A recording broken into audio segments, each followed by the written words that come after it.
In today's video, I'm going to teach you how to set up late cancellation fees in SimplePractice.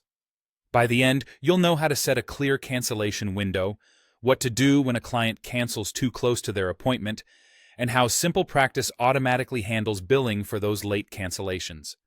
First, let's set your policy so the system knows what counts as late.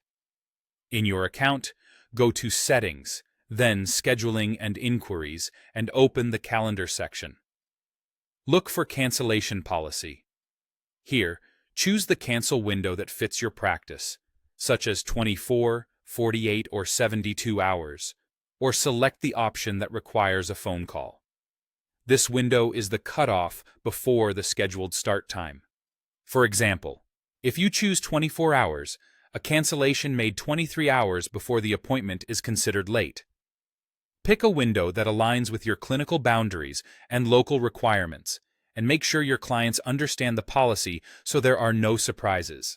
Next, when a client cancels outside that window, you'll mark the appointment as late.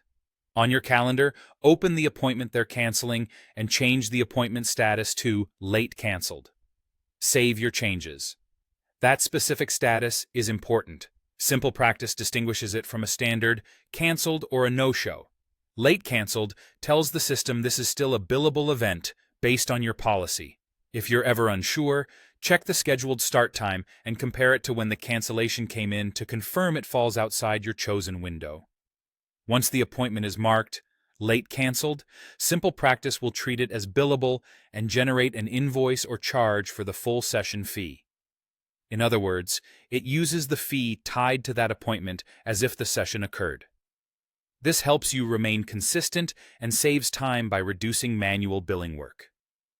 If you regularly process payments, this late cancellation will appear in your normal billing workflow so you can handle it just like any other service. It's a good idea to keep your session fees accurate for each client so the late cancellation fee reflects what you intend to charge. That's all it takes. Set your cancellation window, mark late cancellations correctly on the calendar, and let SimplePractice handle the billing automatically. With a clear policy and consistent follow-through, you'll protect your schedule, respect your time, and provide transparent expectations for your clients. Thanks for watching, and if you found this helpful, make sure your cancellation policy is visible wherever clients book so everyone is on the same page from the start.